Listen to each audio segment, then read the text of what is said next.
I've partnered with Meta to bring you what most advertisers will never see. The internal performance playbook from the Meta Performance Summit. If you weren't spending over $1 million a month, you weren't in the room, but I was. And now I'm handing you everything. And here's the thing, Meta doesn't want you guessing. They want you scaling profitably with confidence and predictability. And that's exactly what I'm going to walk you through right here, right now. If you're spending $50 a month or $50,000 a day, this is perfect for you. This is going to give you clarity, confidence, and control. And the best part is you're going to get all the decks, all the slides, all the handbooks, and all the guides, and you're going to get it all completely free here in this video. I've also added timestamps down below so you can save this video and come back to the parts that are most valuable for you. So whether you're scaling up, starting over, or trying to have your best year ever, let's do this together right here, right now.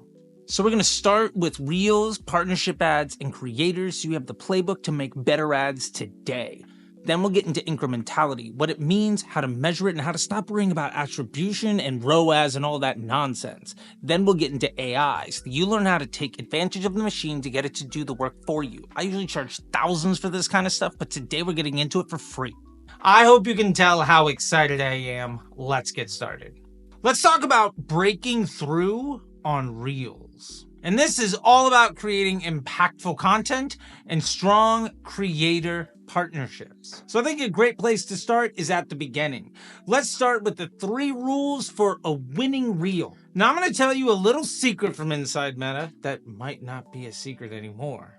The Reels ad format. It's not just a content play. When used properly, it can be a cheat code. And if you get just 3 things right, you will consistently beat static and traditional video by double or triple your efficiency. And to be completely honest, some of these rules have dramatically changed over the last few years. And the last one has fundamentally changed over the last 6 months. And that will change everything in how you think about your reels. So let's start with rule number 1. Rule number 1 is simply just stay in the safe zone. This is impacting your CPMs, your conversion rate, and your organic reach.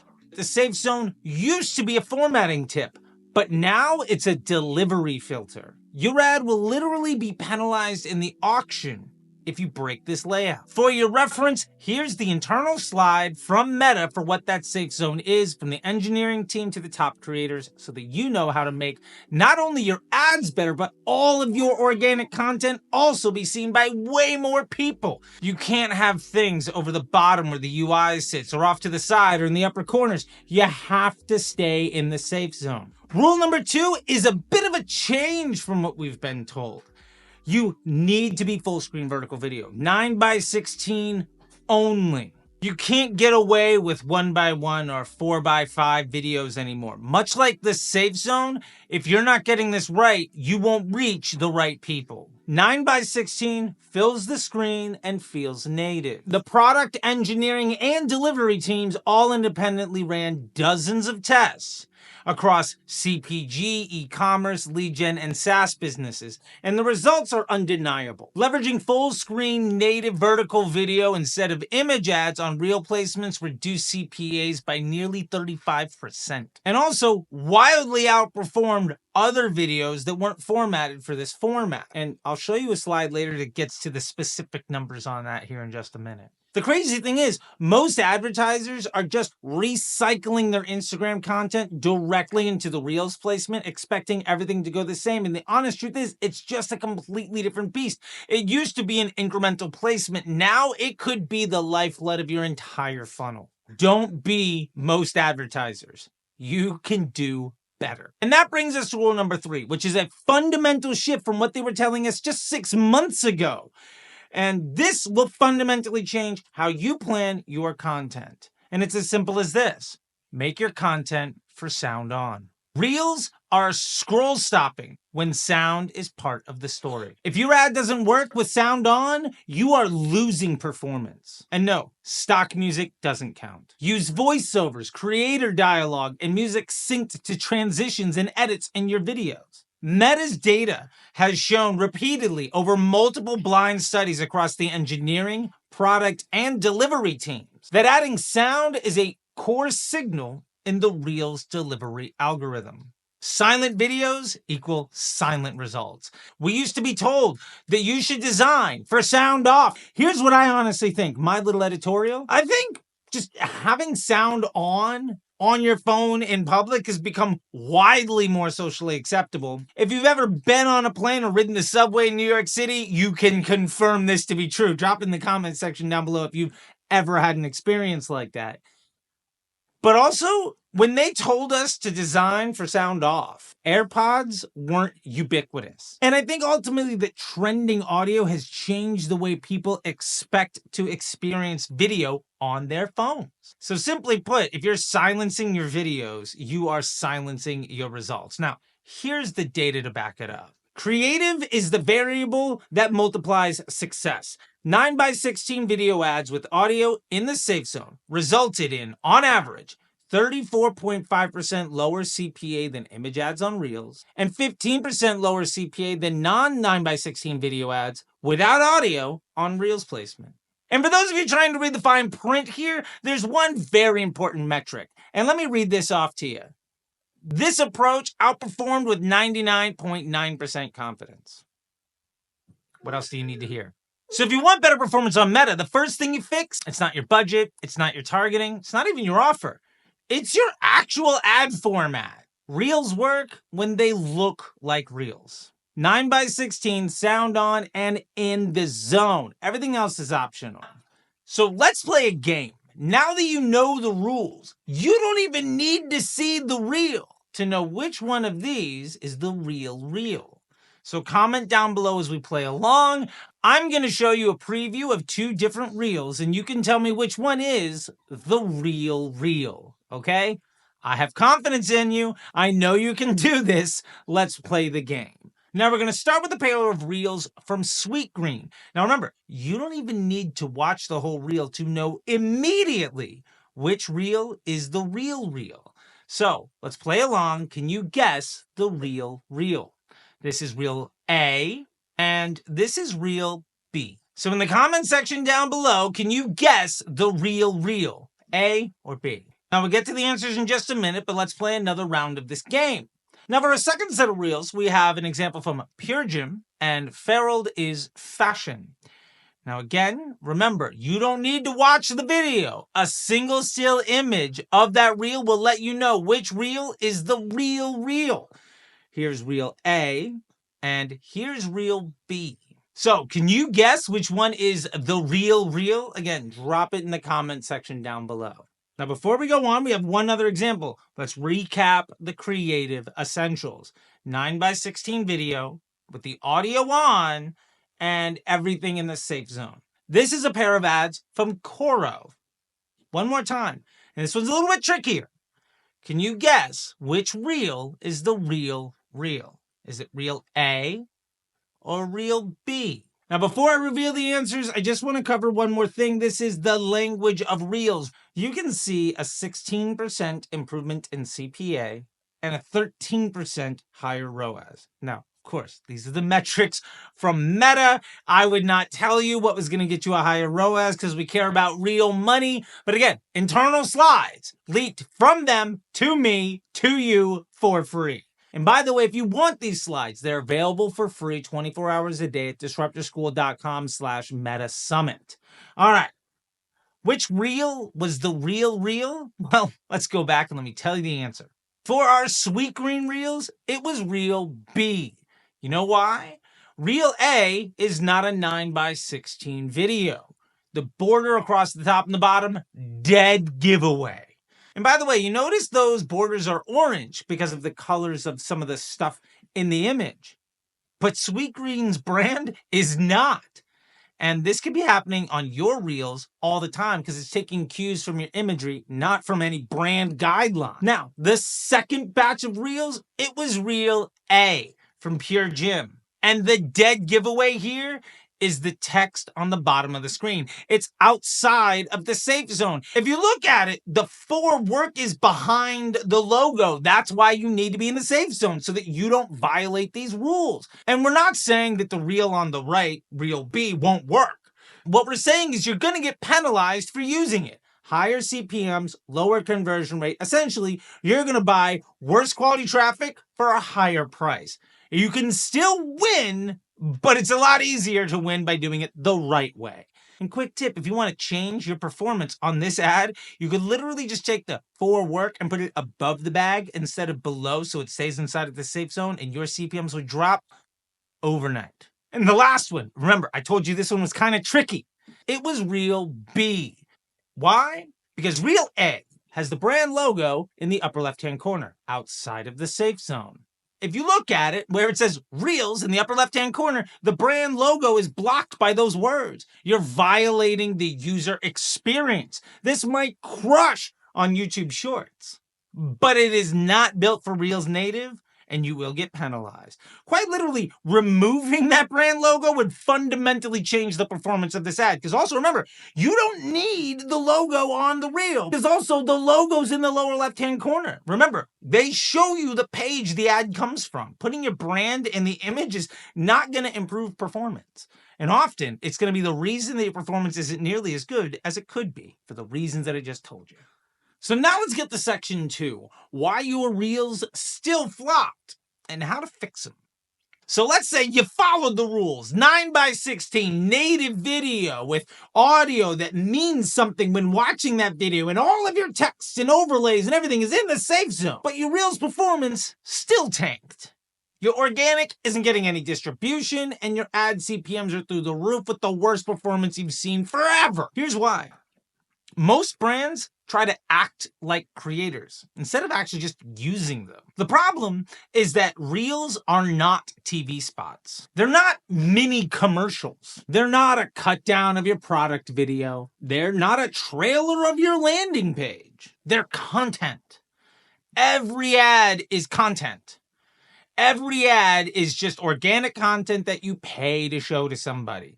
There's quite literally no difference between organic content just earning views, boosting organic content, and making an ad. They all exist in the same place. And in fact, if your ad looks and feels like an ad, the odds of anybody ever watching it are basically zero. Nobody's signing into Instagram or Facebook to see your advertisements. Well, to be fair, I am, but that's because I'm a huge nerd and I actually really enjoy commercials. I have ever since I was a kid. But you aren't.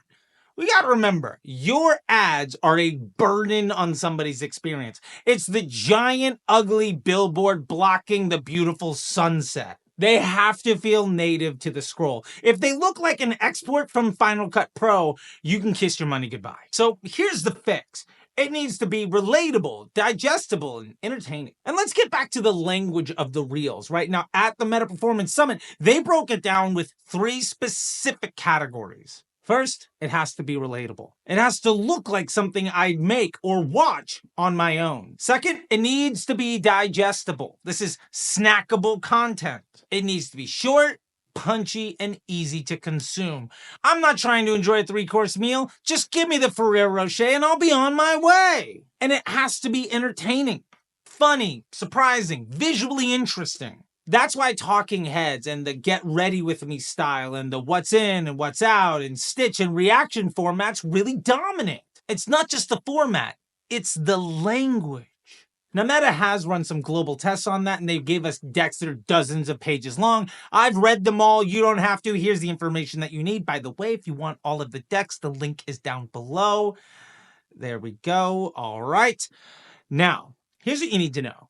When comparing product-focused reels to reels prepared by creators, there was a dramatic performance difference in the ad account. The creator-led reels all had 3 things in common. First, higher view-through rates. Second, more shares and saves. And third, not a shocker, lower CPAs across the board. And this was across every niche, every vertical, every business use case. Like, remember what I showed you before, 99.9% confidence in the stat sig outcomes of every test around the world. This isn't information that's interesting. It's a secret weapon to the performance you know you deserve. Remember what we talk about here.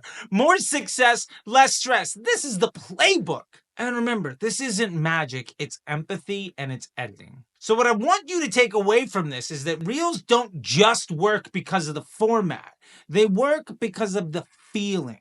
So the next time you make a reel, don't think to yourself, ad. Think, would I send this to a friend? And if the answer is no, then you should probably start over. So now let's talk about your next secret weapon, partnership ads. And I hear you. I've been doing this stuff since the early 20-teens, but it is fundamentally changed, and if you take advantage of it now, you're gonna get preferential treatment. Now, it's something they didn't explicitly say, but if you watch my podcast, and we'll drop a link to it up here, that I did after the summit with Dara, Denny, Ben Heath, and Caleb Krause, Mr. Paid Social, one thing we all noticed, and I may or may not have had a wink, wink, nudge, nudge, a govna, little like side from some people on the inside. If you're using partnership ads, you're getting cheaper CPMs with better placement. They're trying to get people to use the tech.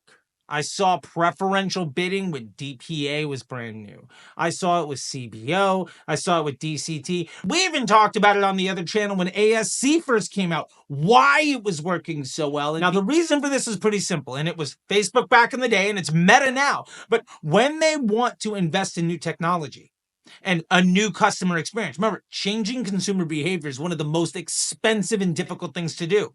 The way that they do that is by putting their thumb on the scale of the cost of the inventory and the quality of the inventory so that advertisers embrace it. I remember when I was running the first catalog ads, and it was weird. Nobody had ever seen a carousel, and they just kept making the CPMs lower and lower and lower and lower until it became so cheap it was hard to not ROI.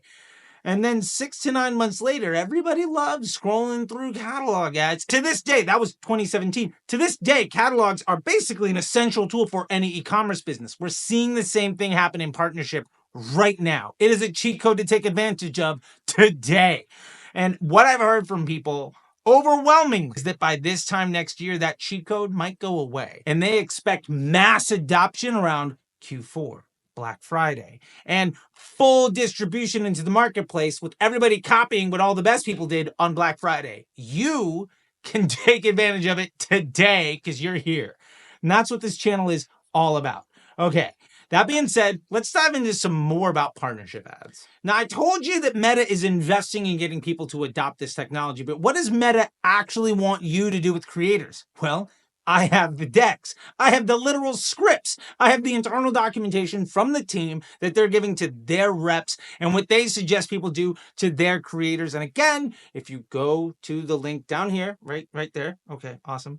You're going to get everything I'm going to show you today, plus more tools, including the internal document to fill out briefs for creators. So you can literally just copy and paste your way to success. Okay, let's get to the fine print. So let's start with the part that nobody else will tell you. Meta doesn't just want you to work with creators. They want you to run partnership ads. If you're not doing that, you're wasting the best inventory on the platform. So let's take a second here and establish something. What is a partnership ad? Simply put, instead of running an ad only from your brand's page, you run the ad from the creator's handle using paid media. It's still your budget, your targeting, your CTA, but it shows up as creator.sponsor. So not only does this feel native, but you're earning trust by borrowing authority from those creators. And it triggers all the best signals inside of the Meta algorithm. And probably my favorite thing about this is that you don't have to make the choice of it coming from their account or from your account. One of the old hacks back in the day was take the creator's stuff and run it from your account also. Now you don't have to make that choice. You can select a button and it will show it to the end user in whatever gives them the best experience. Now, maybe when I see something that says this creator and 3 other things, and it's clearly an ad, I'll reject it right away. But if it's natively from them, I'll click on it. And maybe for you, it's the exact opposite. The thing is, our experiences are going to be very different. This is what Zuck said around every ad is going to be AI. It doesn't mean that you're never going to upload ads anymore. It means that you're going to stop making the minuscule choices that ultimately inhibit your performance, and instead they're going to give the end users the best possible experience, which gives you the lowest CPMs for the best quality inventory so you can get lower prices and better conversion rates so that you can see more success with less stress. Let's go. Now, it's one thing to say all of that, but again, I've got the internal documentation, so let's run the numbers. Partnership ads are the most performant and transparent way to run ads with creators. They saw a 19% reduction in CPAs with a 53% higher click-through rate. Adding partnership ads to more placements, including Reels, improves that performance versus just using Reels business as usual. And this means 18% lower cost per click, 25% better CTR, 22% better through play rate, and 21% higher 3-second video play rate. The point is simple. When you run ads, you're buying attention. Using partnership ads is the cheapest way to buy the highest quality attention, and that means your bank account will thank you. Now, let me tell you why this is happening, because it's one thing to just say, well, they're cheating for you and like this is going to go away. There's actually some really important technology that I want you to understand that's going on back here. I promise it's super simple. The algorithm isn't just using your own brand's signals. They're also using the data from the Facebook and Instagram pages that you leverage. It uses both sets of data to rank and deliver your ads more effectively. If you're using a creator with a very high overlap with your audience, odds are that's going to be good performance, but not terribly incremental. However, fun cheat code, if you're using a creator where the overlap with your existing audience isn't that big, then the overlap is pretty small. And what's great about that is you're going to reach a whole bunch of new people that the machine thinks is going to really like what you have to say. And it's going to pick and choose who to show it to based on their proclivity to be interested in whatever it is that you're selling. Which means you're going to be able to reach new audiences easier than ever before with CPMs that feel like a throwback to the Obama administration. So let me tell you how to get started. First, they recommend that you use the creator marketplace on Instagram to find a ton of talent. I think that's also a great tool. If you don't like that tool and want more of a managed service, my number one recommendation is to use Incense.pro. I've been using them since 2018. It's run by this guy, Danil. He's a good friend of mine. I trust them implicitly with my money, and so should you. You can also turn highly performing organic UGC into an ad with one click by going to the Partnership Ads hub inside of your business manager. And let me give you a quick tip. The best performing ads, they don't look like ads. I hope you've gotten that point by now. They look like content made by somebody who actually likes your product, service, or offer. Now, I'll tell you this. Meta wants this so bad. They've built huge workflows around this. There's like 3 different ways of getting the job done. Creators get paid, you get cheaper CPAs. This is something Meta is leaning into for their own survival and something you can leverage to stack paper in your bank account. The feed gets better, everyone wins. So stop boosting your own posts and start promoting creators with your ads. So now let's break down the 3 rules of a highly converting creator ad. Running a partnership ad isn't enough. If the content sucks, it still won't convert. So here are 3 rules to get your creator content right before you even hit publish.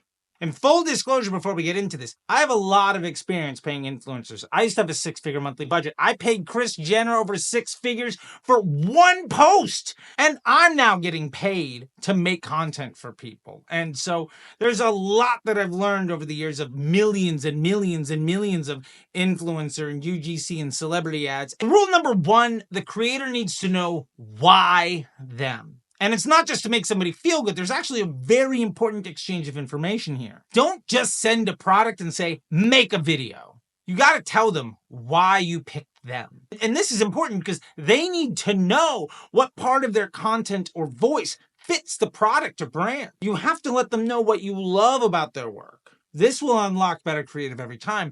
Basically, if you just send me something and say, make a video about this, the odds of me making the video that you want are very bad. But if you tell me what you like about my content and what you're looking forward to, the way that I do things and how I can best represent your efforts, I'm going to do a much better job. This eliminates stupid edits and wasted time and money. And to be fair, if you don't know why you're hiring somebody, don't hire them. Don't say, well, you were the most expensive one, so here, you can waste my money. That's just dumb. The second rule here is you have to let them tell the story. Too many brands treat creators like actors, and I'm totally guilty of this. Don't give them a script with like 15 bullet points and tell them to read that. Or if you do, don't expect it to be any good. Brief with an idea, like a what's in and what's out, or my skincare routine, or get ready with me style video concept. Let them own the format because you own the outcome. The more you micromanage, the worse the product is going to be that you get from them. And rule number 3, don't over-brand it. Your logo doesn't need to be on screen for 45 seconds. Your discount code doesn't need to flash in neon. Creator content works when it feels real, like something they'd post anyway. So your job is to give them guardrails, not handcuffs. And I want you to remember that creators aren't influencers. You're hiring them for the content they make, not the audience that they have. Now, maybe they have an audience, and that's great. But if you're hiring Kris Jenner, it's not because you're a huge fan of her content. It's because you're trying to access her audience. Creators, on the other hand, are often people who are very entertaining, very engaging. These are just people who make good content. And all you're saying is, I love your content. Can you insert my message into what you do and I'll pay you for it? They can be your best performance partner if you let them. And when you do, Meta will reward you with lower CPAs, higher CTRs, and ads that never fatigue. So, we've talked about creators. Now it's time to get into the data, into performance, and most importantly, incrementality. So let's start by simply answering the question, what is incrementality really? And I know this is going to ruffle a couple of feathers, but to be fair, the people that are going to be upset by this are the ones that know this is true and have been hating on me for years for telling you why you don't need them. And so now that Meta has the official documentation to support what we've been saying, I'm here to give it to you for free. Let's get into it. The simplest way of thinking about it is incrementality measures what actually worked, not what got credit. So let's start at the beginning and why your ads didn't work, even if your ROAS said they did. The fact that they are saying this makes me so happy. And you know that the other folks, they're going to be fighting tooth and nail saying that they're just trying to take all of your money. Literally, Meta is telling you that you've been giving them too much credit. And I'm here to show you exactly how they have told us to make sure that you understand where they're getting way too much credit so you can spend your money for better results. And I fully expect this to mean that some brands will pull back their budgets from Meta. And they should. And in our podcast that I mentioned earlier, Ben Heath said, I think that's like very brave from Meta. Yeah. Because I guarantee there will be businesses that start measuring incrementality that aren't now. Mm-hmm. They feel like their ad results are worse than what they had previously believed, and they cut budgets. Like, that will definitely happen. He thinks it's really brave of Meta to come out and say this, because if I know perhaps 35% of my sales would have happened anyway, I'm not going to spend nearly as much money tomorrow.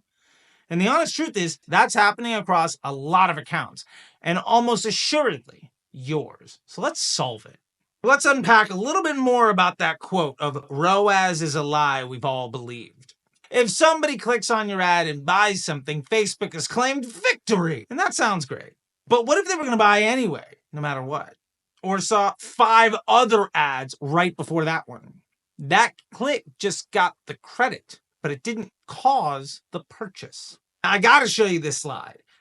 Meta's internal data says 35% of spend is wasted on non-incremental sales if spending is prioritized based on last click. And unfortunately, 78% of advertisers are using last click as their source of truth. What I love is that the machine is telling you that's a really bad idea. When the people who manage billions in revenue and ad spend tell you that last clickers and cost cap absolutists are destroying your bank account by making you pay for sales that would have already happened and wasting a ton of money, you better listen. And for those of you reading the fine print, let me just show you this one fun little number. This data set isn't small. It's on $740 billion. That means that over $200 billion was wasted by people focusing on last click as their optimization decision. $200 billion. Meta isn't giving this data to us because they're trying to trick you. My opinion, they're giving it to us so that people trying to trick you can't do it anymore, so that you can be way more successful. Now, they went on to talk about some really interesting trends about why clicking at all might be a terrible data point. And this is really important for all of you 7-day click, no view crew. I've been telling you to use views for years, and here's a very interesting stat to back that up. Shifting shopping behaviors limit click-based measurement insights. Gen Z consumers are 2 times more likely to buy without clicking an ad compared to other groups. And 60% of time spent on Facebook and Instagram is now video. The point is simple. People are watching the videos and being entertained. They're not clicking on it to stop the video. They're enjoying the content and then just make purchasing decisions after the fact. This is the stuff that really matters. And this test was run across 91 retailers comparing their 1-day click versus their 1-day view metrics. The results are astounding. And that's why I've always said attribution is about teaching the machine who to show your ad to, not about what ad gets credit for the sale, because there's no way of you actually knowing what caused it. Let's get into what incrementality really means. Incrementality basically answers the question, what sales happened because of the ad? And only because of the ad. Now, if you want to find this out for yourself, you can run some very controlled experiments. And I'll show you exactly how to do all of this stuff later, and it's included in the decks. Like everything I'm showing to you today can be found for free right there. Okay, I know I keep putting that up on the screen, but it's so important. Like, if you weren't spending at least $1 million a month, you weren't even able to get an invite to this event. I'm giving you everything they gave to everybody else for free. And most people that attended didn't get most of the decks. I'm making sure that you get more access than anyone. That's what I'm here to do. Help you see more success and less stress. Now, the way that they're running these incrementality tests is pretty simple. They have a test group that doesn't see your ad and a control group that does. And the difference in performance is your true impact. Pretty simple. No attribution guesswork, just real results. Now, why this really matters is if you're scaling based on fake numbers, you're going to really lose a ton of money. You're going to scale the wrong ads and eventually break the machine. You're going to kill the ones that are working, and it's going to feel like chasing ghosts. And that's not good. So if you're serious about performance, you have to stop asking yourself what ad gets credit for the sale. And you have to start asking yourself, why did this sale happen? That is incrementality. That's the difference between a performance marketer and a brand that's growing. Now, let me give you a quick example to understand all of this. This is called the Pedro versus John test, and it's a $10 million mistake. So, fictitious world, let me introduce you to Pedro and to John. Pedro saw your ad, but was going to buy anyway. John, on the other hand, saw your ad and only bought because he saw it. Who do you want to spend more money reaching? Here's the problem with Pedro. If you optimize for clicks and views and ROAS, you'll end up spending millions to show ads to Pedro. And that feels real good in the metrics, and it's completely useless to the bank account. Now, scale that mistake across every campaign, across every platform, across all marketing efforts all year long. You've got brands spending hundreds or thousands or even millions of dollars trying to reach people who don't need convincing. And this is where incrementality comes in. This is how we fix it. The only way to isolate John, the incremental lift, is to run a proper test. Hold out 20% of your audience. Show the ad to the other 80%. Measure the delta. And this isn't new. This goes way, way back, like before the snack pack. The point is that this is now available for free in your ads manager right now as conversion lift and incremental attribution measurement tools. And really, this isn't optional anymore. You wouldn't launch a product without testing it, right? Why run $100,000 on ads without testing to see if it's actually driving any behavior? Meta literally gives you the test kit. You just have to use it. And it's free. I remember back in the day when Uber decided to do a little bit of a holdout test from their usage of, I'll leave the name out, but a native advertising platform. They cut 7 figures a month from advertising on that platform. That gave them a tremendous ROAS. Sales didn't drop by a penny, but the ad spend dropped by 7 figures. That was an 8-figure hit to the bottom line of the business until they tested it. And I can tell you to imagine how much money you're wasting right now, but I've already given you the data. Odds are it could be as high as 35% or more. If you're like a last click only person with no view attribution or somebody using cost caps and bid caps on everything, your number could be closer to 60 or 70%. So if you begin to use incremental attribution and leverage the conversion lift studies to verify it, you're basically going to see this. Pedro is going to give you all the clicks. Pedro will always click. And John is who you actually want to pay to reach. Incrementality is how you stop wasting money on the Pedros of the world. No shot at Pedro. Vote for Pedro. I didn't come up with this study. I'm just reporting it. A quick editorial here before I tell you more about how to run a lift test. I want you to think of incremental attribution as basically optimizing for new customers. If you think of it that way, now it all makes sense. You have standard attribution, which is the most amount of sales, and incremental attribution, which is bring me new people. That's it. You're going to have a ton of people deliver a ton of content that are wildly overcomplicating incremental attribution, but it's simply optimizing for new people. That's it. It's that simple. I'm going to repeat this one more time. Incremental attribution is optimizing for new customers. Done. Full stop. Now let's talk about how to actually set up this test. And the good news is Meta's already set it up. It's in the lab waiting for you. You just have to run the experiment. And it's free. Now, simply put, incrementality is the new North Star. Now, I just want to tell you in the decks that you're going to get, you're also going to see some of these slides that I'm showing on the screen real quick about rules-based attribution, modeling, and how to calibrate multi-touch. We're going to dive into how to do that more later. It's just we're going to get into how to do the conversion lift, and I didn't want to not let you know you're going to get that stuff as well. But I want this video to be like less than 5 hours. So if you go to this site, you're going to get this deck for free, as well as all of the other ones. And just there's more information here than I'm even able to get into this video.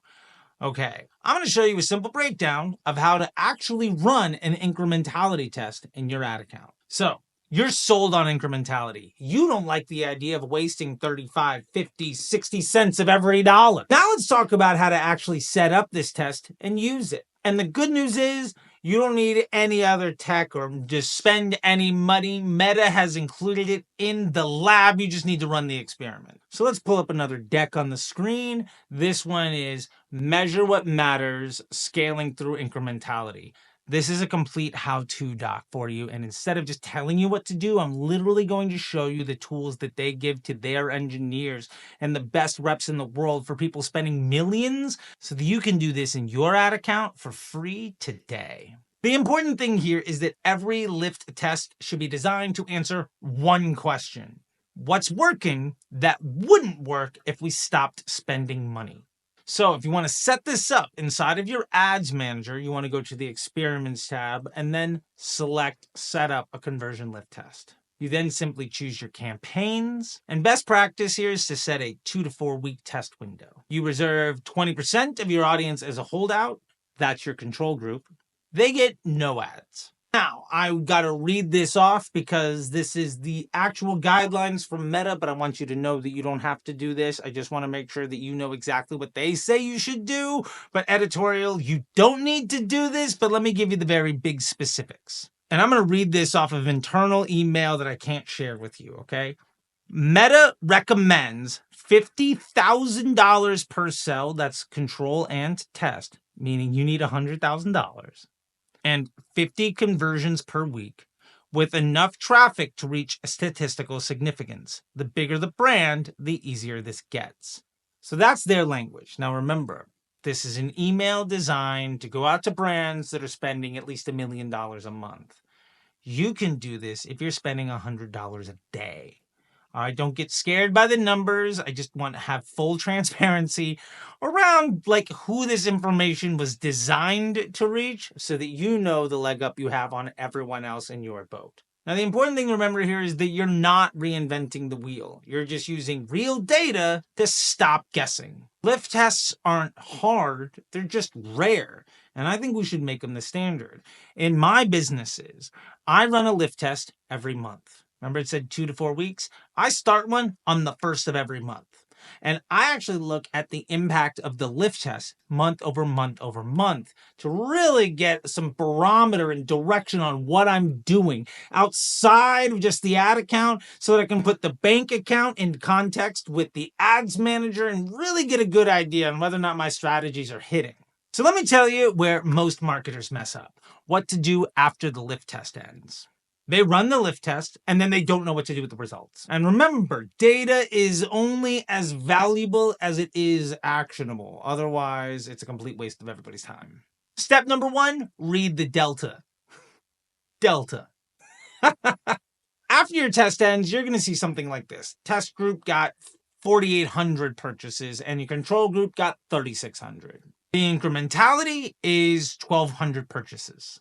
That's the number you're optimizing for. It's not ROAS, it's not click-through rate, it's not avoiding view attribution. It's what actually got more sales to happen. Now you can take that test and apply it to the rest of your measurement.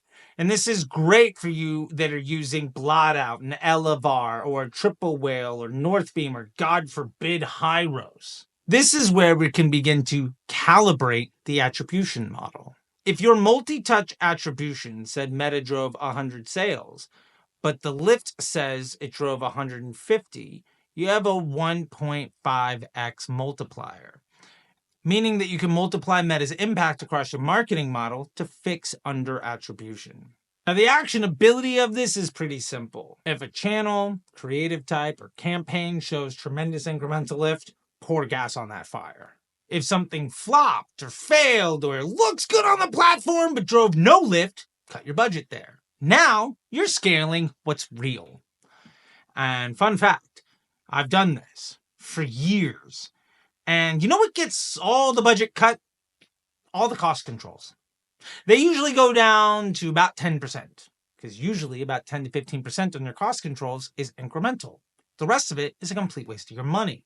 Remember we said 35% of budgets are being wasted and 78% of people are still on last click? That's because some people are 100% on cost controls and wasting damn near all of their money.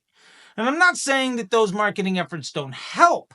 The point is, though, that they generally succeed by taking credit for stuff and making sure that you're active, but they're not the reason things happen. And when you run these kind of tests, you find the right balance. And instead of being an absolutist, you become somebody that has a real strategy. And unfortunately, I talk to victims of that cult on a consistent basis. Remember, data gets the credit and lift gets you the budget. And incrementality, that's how you win the room and drive way more results. Any advertiser that gets more and more efficient but doesn't drive more results, meaning the ad platform looks better and better and better, but the bank account doesn't move, that person is wasting everybody's time and money. And ultimately, that person is a liability to the success that you deserve. Now, you could go back and screenshot this video if you want to see all these slides. And there are also plenty of slides I don't even have the time to show you. Right here is the link if you want to type that into your browser to make sure that you get all of the decks that we're talking about. And you could literally go grab it right now, come back to this video and follow along without having to pause my screen and try to put it all together. I highly recommend that you do that. Now, when it comes to the actionability of data, we have to look at the measurement frameworks that scale. It's not just about running one test. It's about integrating incrementality into your day-to-day operations. Honest truth is, attribution arguments are some of the biggest wastes of time in marketing. Facebook says one thing, Google says something else. Shopify says something completely different. So who's right? The answer is none of them. Every platform is biased. Every model has flaws. Remember, attribution isn't about credit. So if you want to think about this in a different way, remember that attribution is a data set to teach the machine what you want it to do more of. And your job is to make sure that what you're asking it to do more of actually helps the bottom line. That makes all attribution conversations completely moot. You don't need to waste any more time. If people still argue about this stuff, it means they're way behind you. Right now, you've just leapfrogged everyone. If you're making decisions based on click reports and reporting dashboards, you're reacting. not leading. So the only real solution here is simple. Build a measurement framework that calibrates those models for incrementality. And I know that's a lot of syllables, and I don't expect everyone to do this, but it is something that anybody can do using simply just Google Sheets and the spend column. I promise you, you can do this. Now, for those of you that have invested in more, let's talk about your 3-layer measurement stack. Layer 1, platform attribution. This is directional, fast, and cheap, and you can use this for day-to-day feedback. Layer 2 is MTA or MMM. That's multi-touch attribution or media mix modeling. This is great for a cross-channel perspective and excellent for budget splits. And layer 3 is the lift test. This is the gold standard. You use this to calibrate and validate everything else. When all 3 are in sync, you're unstoppable. I highly recommend that you don't just pick one, you try to align them all. It's not about choosing a favorite. And I've been in the room where everybody's arguing about the favorite version of every one of these. And the choice that ultimately gets made is the one that makes the highest paid people in the room look good. And it has nothing to do with actual results. It's about aligning your measurement stack and using lift results to adjust your MTA models. You can use MMM to guide budget allocation and use platform data to measure pacing and speed. This is how the smartest teams in the world make the most important decisions. They don't trust just one number. They build systems to find the truth. And truth scales way better than clicks ever will. Now, getting into scaling and scaling with confidence. You don't need better ads. You need better feedback loops. And that starts with setting up reoccurring, repeatable measurement rhythms. Now, I gave you an example of this, but let's dive in deeper. At a quarterly level, you run a lift, calibrate, and adjust. Once a quarter, choose a priority creative or channel to test. Run a conversion lift or geo holdout, and compare your results to your attribution. Apply a multiplier where needed, and reallocate your budget for the next quarter as results deem necessary. This becomes your growth ritual. And also, please have some sense of year-over-year results and seasonality. If you're looking at Q4 as how to spend money in Q1, you're going to be barking up the wrong tree. Next is monthly. Then monthly, spot check your model drift. Every month, you should be asking, are platform conversions trending away from modeled conversions? Are there signals that suggest that we are over or underperforming? And did last month's performance align with business outcomes? Use this to catch attribution drifts before bigger impacts really hurt the bottom line. And weekly, you focus on platform and MTA feedback. Use Ads Manager for speed or MTA and MMM to get validation. Make decisions weekly and evaluate performance monthly. And always filter through incrementality every quarter. And I hope you're hearing me here when this isn't about dashboards. It's about trust. When you know what's working, you scale faster, can defend your decisions, and stop relying on hope. This is how grown-ups run media. It's no longer about ROAS. It's not about cost controls for platform-level performance. That's child's play. The people who do that love to talk about 20-30% year-over-year growth, whereas the grown-ups are pissed if the business doesn't double every year.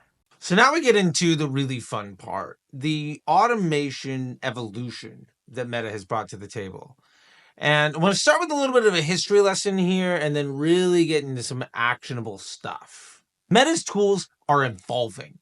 And we go way back to the Brilliant Basics days and then the Power 5, which I got to be a part of helping put together as one of the original members of the Disruptor Group back in the late mid-2010s, to the Advantage Plus suite and more. And we're going to dive into what the future is going to look like here. But the most important thing is that your strategy more than ever is what matters.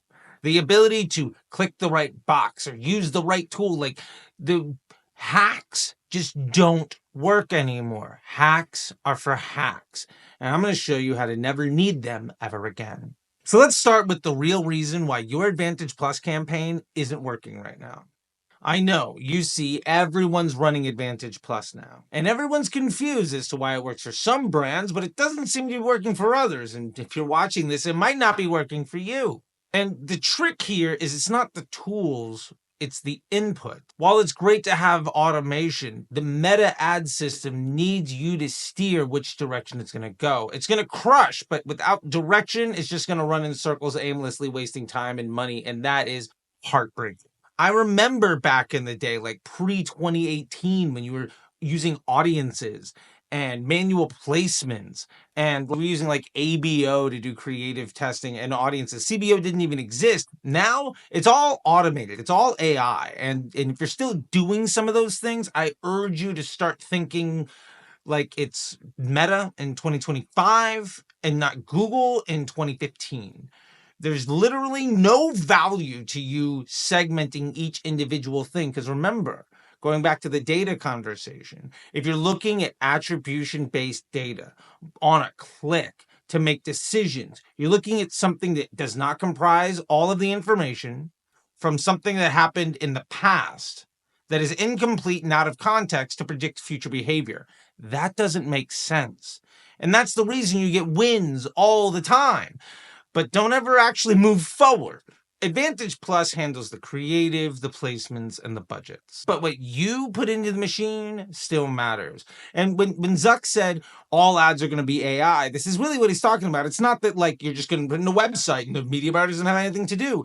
It actually means that you have more power than ever. Because instead of you having to be the person doing all of the work, you're the manager. It's the ads manager.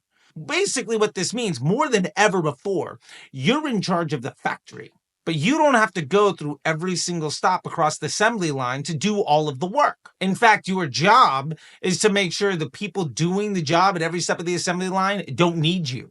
If you have to micromanage your team, it means you're a bad manager. And what you need to do is focus on building a machine and a tool set and a team that doesn't need you. So you can spend your time doing more important things, like working on the business or just enjoying life. This is all on autopilot now, if you let it. So you have to give it good inputs. This means great data, optimized events, and winning creative. If you do that, it will do amazing things for you. But if you feed it garbage, you're just going to get really volatile CPAs, CPMs, chasing ads that fatigue all the time and never be able to scale. Think about it like this. If you have to fire your employees every single week, and by that I mean turn off ads, and you're constantly hiring new people, launching new ads, to do a bunch of different jobs, different campaigns, you're never actually going to have anybody that's good at their job. You're basically saying, if you get lucky on the first week, I'll keep you on the job until you fail. And I'm going to try to hire people every single week to make sure that you fail. That's a terrible way to run a business. So, quick history lesson. Let's go through the evolution of this real quick. We started with the brilliant basics, and then around 2018, we got into the Power 5, and that brought with it CBO and DCT and advanced matching, which means that you never needed to use audiences ever again. This was, and still remains to this day, the single greatest leap forward in the ad account. It basically took Facebook ads from being a fancy version of Google Display to the single greatest ad network ever, and it hasn't functionally changed ever since. There have been no massive changes in how the machine works. What they're doing now is just building tools that leverage that infrastructure in a way that requires less and less work for you so that you can see more and more success. Then we get into the Performance 5, and today it's called the Performance Best Practices. But this is the introduction of the Advantage Plus suite and incremental attribution and the opportunity score and the performance scorecard, which is super cool. I'm going to show you that here in a little bit. But you can see that it's shifted from a targeting platform to a feedback engine. It's not about how segmented and smart and clever and how much work you can do. It's about how simple you can make it to give the highest volume of high quality signals to the machine so it can do the best work for you. And that's really the game now. Create signals the machine can use and then work on the rest of the business. A good business is what scales an ad account. If your business sucks, there is no way the ads manager is going to fix that. Business models win. The number one hack to your ads manager is a better business model. So why isn't it working for you? It's because you're still thinking like it's 2017. You're controlling bids manually. You're uploading 20 creatives at a time. You're still split testing audiences. Stop it. Like, this isn't coming from me. And yes, I've been telling you this for the last 7 years. This is coming from Meta themselves. Like, the people that determine who your money gets spent on, the people who determine who sees your ads, the people that basically build the system that determines whether or not your business is going to succeed small or get huge, they're telling you what they want. And if you respect that relationship, you're going to see much better results. Respect in relationships is really the key to success in life. So, let go of the day-to-day control and take charge of your inputs. Where you should be really investing all of your time and energy isn't in making the machine really complicated. It's in not having to. It reminds me of the Matrix. You know, at one point Neo says, "You mean at some point I'm going to be able to dodge bullets?" And Morpheus says, "At some point you won't have to." And that's really what this is all about. You won't need a complicated account because you've been working on getting a higher volume of higher quality data into the machine. You're telling them what success means for you, and you're staying out of the way and working on the business instead of destroying your opportunity by micromanaging the ad account. Meta AI doesn't replace you. It rewards you if you feed it what it needs. So the way I want you to think about AI is this. In 2018, Facebook changed the way the ads manager was done, so it went from manual labor to work being done by machines. It basically built an assembly line with a factory. And now with AI, basically what they've done in this wonderful analogy is they've turned that factory line into something that's electrified. That means the work gets done cheaper, more regularly, and easier, but it hasn't actually changed any of the workflow. What works is the exact same 7 years ago as it is today. We just have electrified machines doing the job. And once you start thinking about it that way, I think everything will fall into place. Remember, Meta's AI is super powerful, but it doesn't do the strategy. That's your job. AI equals execution, not insight. It's the electricity running the machine. It's not actually building a better factory. AI optimizes what you give it. It doesn't invent your offer, write your hook, or understand your customer. It doesn't know your margins. You do. It's a multiplier. And that means if you're good, it can make you great. And if you're sloppy, or lazy, or trying to take the cheap road built on unsustainable hacks, it's only going to make you broke faster. I've always said Facebook ads and the Meta ad suite is a volume knob on the rest of your business. It's only going to crank up what you're already doing. And that's a huge opportunity, but it's also the reason that most people are failing even faster than before. Doing things the wrong way only makes it more difficult. And that's why I think the platform has never been easier. I've never spent less time to make more money than we are right now. And I've been in this game for over a decade. So remember, you still own 3 critical levers. The offer. It needs to be compelling. No tech is going to overcome a bad offer. Number 2 is the creative. If your ad sucks, you can't earn attention to then later monetize. Remember, ads don't make the sale. They just earn the attention of people that your business model turns into repeatable cash flow.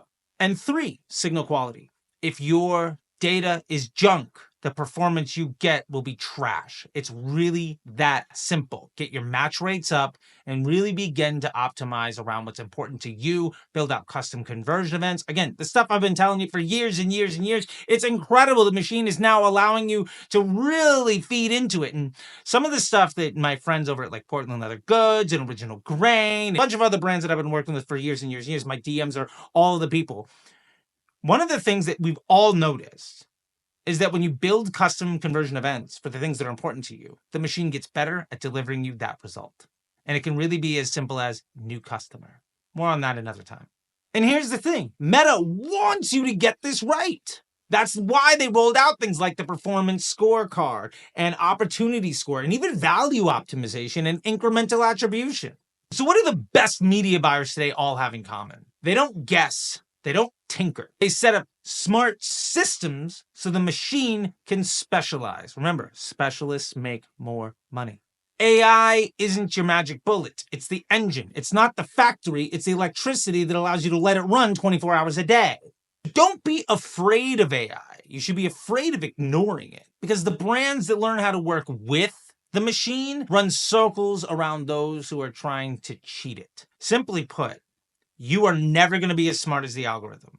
You do not own the audience. And if you try to fight Zuckerberg, you're gonna lose. There's a reason why everybody who relies on hacks constantly complains about the machine breaking. And really all that happened is their really complex thing broke. Remember the mantra here: simple scales, complex fails. Every single time. And I know I've been bringing up the opportunity score and the performance scorecard and all of that stuff. We're gonna get to more of that here in a little bit. And again, if you want any of the slides from this presentation and all of the decks from the summit, the stuff that you need to be spending $1 million a month just to be invited to, and even then you don't get this to take home, if you want it for free, there's the link right here. I'm hammering this home because I want you to have this. I want you to be successful. I want you to see more success with less stress and have the playbook that will bring you to the place that you want to be. Okay, now let's get into something really important. If your ads are inconsistent, here's the thing you should check first: your data match rate. You got to use the events manager like a surgeon. Now, if you really want to get into the data, we got to go to your business manager and then the events manager, and that's going to bring up a wonderful graph with a whole bunch of data. Now, let me tell you the 3 things that actually matter. Number 1 is your EMQ, your event match quality. This might be a 5.4 out of 10 or a 9 out of 10. The higher the number, the better the data. If you're getting something less than an 8, you should invest in a solution for your conversions API to match browser events. This is not a nice to have. This is if you don't do it, you won't be in business next year. Now, number 2 is all your events, and you're going to see that match quality against everything being tracked. Make sure that all the things you're trying to track actually show up here. If you're tracking upsells, make sure it's there. If you're tracking new customers, make sure it's there. And we also, generally speaking, are going to see more page view than view content, more view content than add to cart, more add to cart than initiate checkout, and more initiate checkout than purchase. If that doesn't feel like what you're seeing, odds are the data's not firing in the right way. Easy fix. Also, you're going to see the ability to create custom conversions here, and I really, really, really recommend that you begin telling the machine what you care about. That's what the custom conversions are for. I do this all the time for understanding different product verticals. Like with Portland Leather Goods, they track the Circle bag. For King's Loot, they track the sale of the King's Loot wallet. For myself and Disruptor Academy, I track the people that are signing up for Disruptor Academy on School. Because the interesting thing is the products you're promoting aren't always the offer that people take. And that's really important to know. In fact, with my ads for Disruptor Academy right now, if I get 100 sales, generally speaking, about 75% of those are people signing up for Disruptor Academy, meaning 25% of those are people who saw a Disruptor Academy ad but bought something else from disruptorschool.com. That's really important information. If you begin to tell the machine what's important to you, it'll begin to prioritize delivering you those results. It's really, really that simple. So here's what the top brands do differently than you're doing right now. A quick little punch list for your success. Assign a signal owner internally. Somebody should be responsible for the quality of the data. You need to review this data weekly. Just a quick check. Do all the numbers look more or less like they did last week or better? If they don't, if they look worse, odds are the bank account is about to look really bad. And if you wait until the bank account looks bad to retroactively see something that you could have avoided 2 weeks ago, that isn't a good way to run a business. You need to send browser and server-side events. This means Conversions API and the Pixel. If you're not using both, you're just wasting money. Now, inside of this, remember that the machine will dedupe the event. So it's not like if a server and a browser sees the same purchase, you have 2. So don't worry about that. And lastly, you need to prioritize real events over vanity ones. Don't worry about last click ROAS. That doesn't mean anything. You want to worry about new customer versus repeat, whether it's a hero product or overall purchases. Like, these are the things that really matter. These are the data points that allow you to make actionable insight in the direction of your business and help you teach the machine how to do the job better. Remember, the ads manager is basically a programming language. Tell it what you want and it'll do more of it. The dog doesn't understand English, but if you get it to pee outside, that's just a repetition of reward and punishment. That's all we're doing here. Remember that the top advertisers don't buy media. They build systems that let the machine do all of the work for you. This is where AI really comes into play when it comes to meta ads. So here are 3 things you should do right now to get better results today. Number one, connect your CRM to your conversions API. Make sure that you're getting the email addresses and phone numbers and first name and last name and all of that fun stuff. That's the simplest thing. Like, I know so many people struggling to get out of the $500 to $1,000 a day ad budget that don't have this, that as soon as they do, they get to $2,500 to $5,000. Like, it can happen overnight. Second, pass back real actual profit values, not just reported revenue. If you want to understand what are more profitable and less profitable transactions, it's really great to pass back the profit you make on every single item. And this is a great addition to the value optimization and is super powerful. And to dive into a little bit deeper, here's a slide more on value optimization. And what I want to point out here very simply is that value optimization isn't just giving me a higher AOV. You can now optimize for profit by telling the machine what you actually make on the sale of each individual product. And you can even assign values to leads and non-conversion events. It's really incredible. And lastly, number three, clean up your match rate and your product feeds. Make sure the data you're giving the machine is as high quality and as actionable as possible. And to be fair, this isn't advanced. The best people in the world are already doing this. And it's really simple for you to do. Like, if you do this today, you can take the rest of the week off. You'll make more money than if you don't. So my recommendation to you, don't chase hacks, fix your signals. Because Meta's AI isn't magic, it's math. And clean math makes more money. If you want to see more money, if you want to get more success and less stress, you have to start prioritizing the way the machine works and work with the machine instead of trying to undermine it and cheat it and hack it and break it. Because that's your unfair advantage. Most people will not try to work with the machine. They'll still try to cheat it. And the more you work with them, the better your results will be. And that's really what separates the people who complain about the machine breaking all the time and the people who complain that they're running out of inventory and the amount of taxes they had to pay this year was so much more than last year. Quality problems. That's what I'm trying to give you. So let's get into why Meta's best features still need a human, and probably always will. Meta is smarter than ever. It can write your headlines. It can build your creatives. It can adjust your budgets for you. But it still can't do one very important thing. It can't think like you. Automation is not strategy. It's a tool. ASC and Flex ads can test dozens of ad variations at once. Incremental attribution can measure for lift and optimize for new customers. And Performance Scorecard will show you exactly what to fix. By the way, hold on. In just a moment, I'm going to show you what that actually looks like. So stick around. I got you. Don't worry. But none of these tools will ever tell you what your true volume of profit is.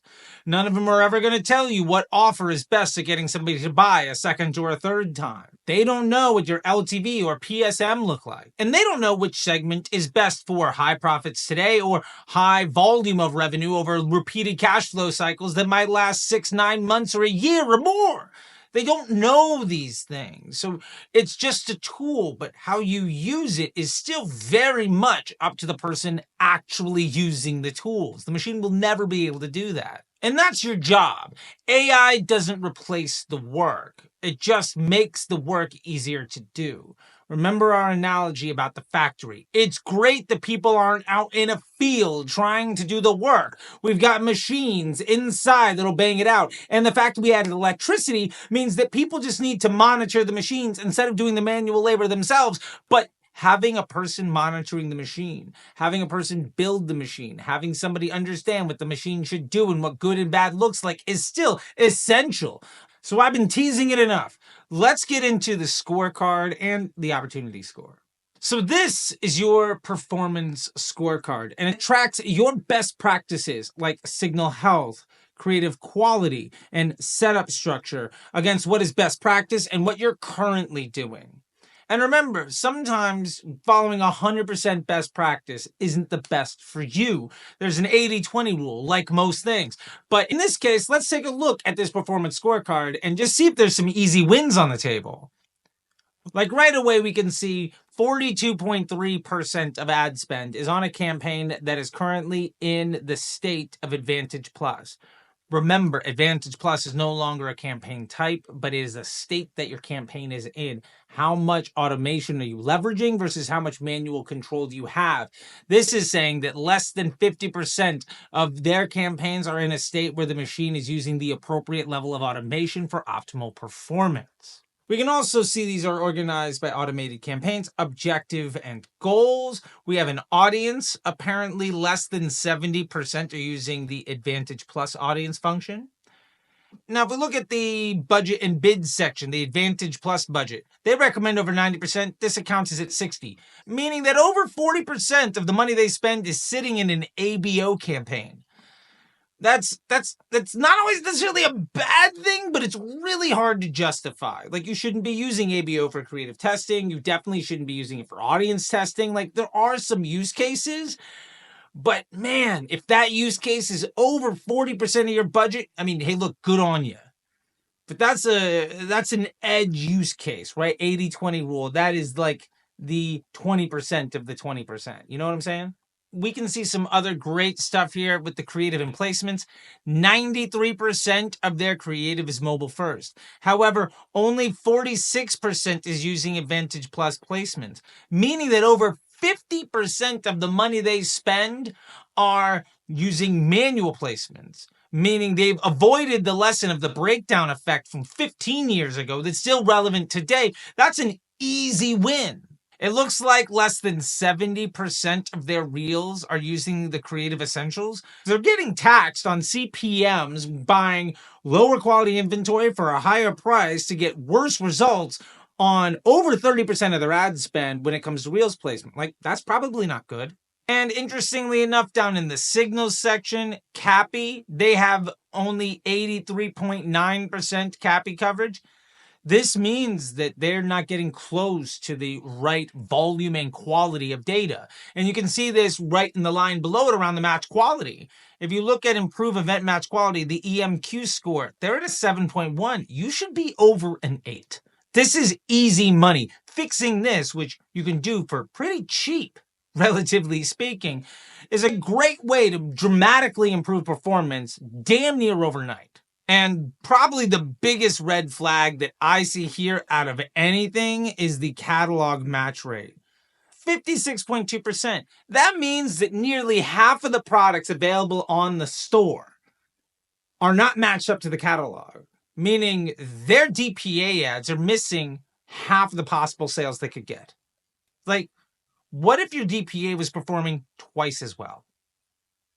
This is an easy way to know that that's an immediate red flag. And we know that that's 20% of our ad spend, meaning that 20% of our ad spend is performing at basically 50% as it could. That's a 10% overall hit to the bottom line. If you just improve that, everything gets 10% better.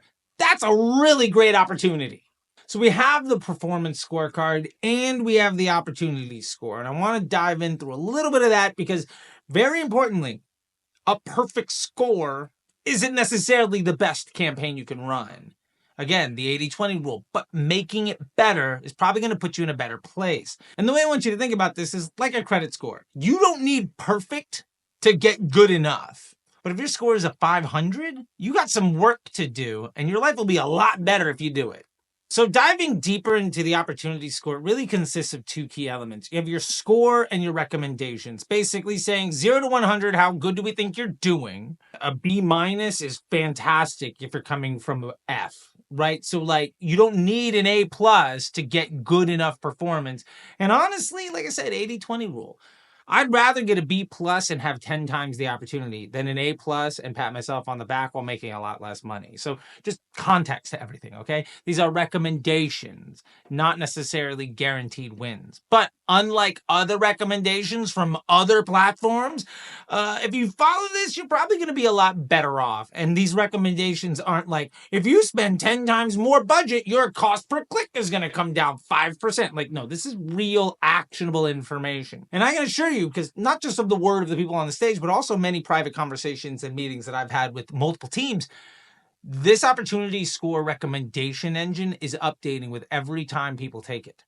So basically, if you follow the optimization score recommendations, you're going to be able to follow along with what the best people are doing.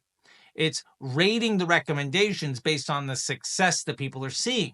So this is a great way for you to stay up to date and adapt to changes.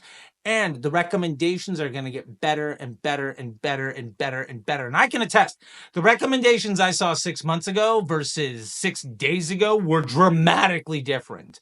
And sometimes it's just really easy wins. So take advantage of it. And to dive deeper into this, the opportunity score recommendations are curated using 3 key principles. They're proven, they're personalized, and they're prioritized, meaning that the suggestions you get are built on data designed for you, and they're given to you in the order of impact.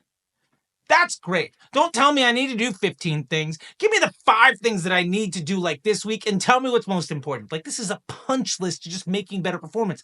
I love that they're giving this. And full disclosure, like, I actually really trust and believe in the vast majority of the suggestions. And sometimes, like when you're using navigation, you know I'm actually not going to take a left here. I'm going to go straight and then around the corner in the back because it's going to save me 3 minutes. But look, Google Maps just doesn't know. Sometimes you're smarter than the AI. You don't have to do what they say, but leveraging the suggestions and having somebody there 24 hours a day, 7 days a week, 365 days a year, offering you the advice of what the best people are doing so that you can make more informed decisions is a huge benefit to anybody. And not using it just feels negligent. And the most important thing is you can benefit from the opportunity score before, during, and after you create a campaign. And that's great because their suggestions evolve as your performance changes and the market shifts, meaning that you're always up to date.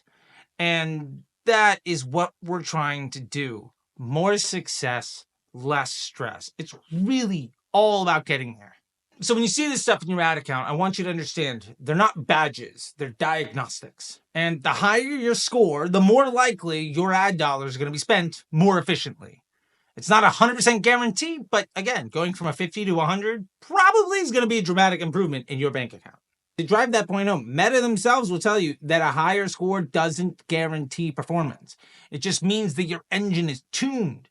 But if you suck at driving the car, that doesn't mean anything. So just take it with a grain of salt and understand that this is an opportunity to get better.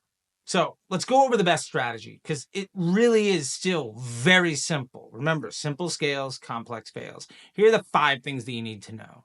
Number 1, focus on clean signals. Number 2, use a profitable offer.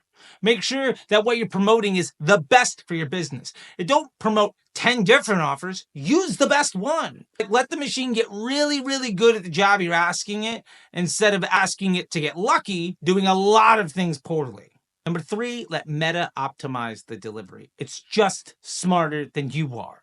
Looking at out of context, retroactive data based on a click and attribution is not a way for you to tell the machine what to do tomorrow. That just never makes sense. And we are nearly a decade into the space where doing that is the reason that you're struggling. Number 4, test incrementality quarterly or monthly. I told you I do it every single month. They tell you to do it at least once a quarter. Do what works best for you. And 5, scale what works, cut what doesn't. And we've talked about this over and over again about how to optimize and scale your campaigns. We're looking at the PCE, the profit cost efficiency, right? Look at where your CPAs are below average and your GPTs are above average. Just spend your money where it's best for you. If you're promoting 3 different offers, odds are one of those is far less likely to get you somebody to come back and buy a second time. And if the profitability on that isn't nearly as good as the customer journey you'd be buying someplace else, you should probably get rid of it. Don't make a nickel when you can make a dime, and don't make a dime when you can make $1. Understand what your business needs are, and then tell the machine to do that one thing. You are probably not spending nearly enough money to focus on the machine doing multiple business objectives. That's a luxury. And trying to live a luxury life on a shoestring budget just won't work out. So that's your playbook. Everything else is noise. Meta tools are more powerful than ever, but the brands that are winning, they're not just using AI. They're leading it with strategy, clarity, and consistency. So remember, what's the mantra here? Simple scales, complex fails. You want to know what every 8-figure brand ad account that I've worked with has in common? It looks really boring. They're not testing 40 audiences. They're not running 12 different campaigns. They're running a hero campaign. They have a catalog, and they're leveraging some sort of retargeting feedback loop. And inside those campaigns, clean naming, broad audiences, and stable budgets. They're not reallocating budget from one ad set to another and another and another. Every ad set in an ABO campaign is essentially just a new campaign. So you might think you're very simple because you've got 3 campaigns that are all running on ABO, but each one has 50 ad sets. You have 150 campaigns that are all competing with each other, all cannibalizing each other, and all making the machine really dumb and making your life really hard so that you can make less money.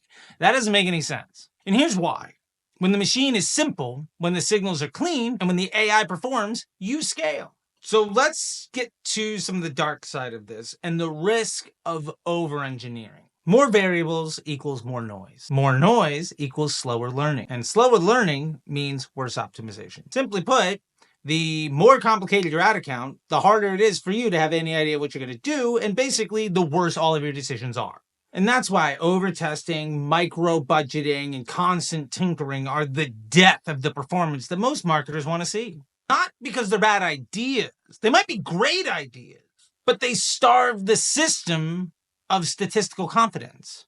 If the machine is making all the choices, no matter how good any of your ideas are, if it can't execute them, it doesn't matter. So let me tell you how to scale with AI.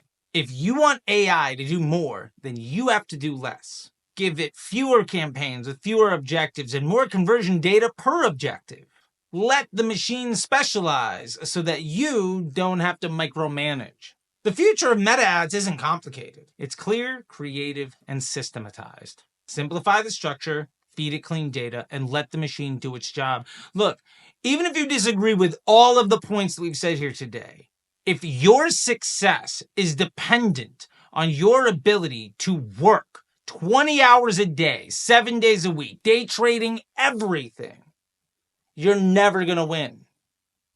You can't possibly make the right choice that many times, that often, that many days. And if you ever get sick or want to take a vacation, that means you go broke. It doesn't make any sense to prioritize human effort in a digital world. So I hope that you've learned a lot here today. And again, if you want all of the decks from every presentation from the entire Meta Performance Summit for free, go right here. I'm giving them away. And if you want to turn this playbook into actual results, just simply apply what you've learned, or go here to the Disruptor Academy and I'll walk you through every single step of the way. Remember that the future of paid media is creative, measurable, and AI-driven, but only if you know how to use it. So let's go build the most powerful and profitable version of your marketing yet. And if you're ready for even more stuff, here's a great video for you. I hope you really enjoy it. Once again, thank you so much. Don't forget to like and subscribe. Ask any questions you have. Drop in the comment section down below. And until next time, I'll see you on the internet. Bye.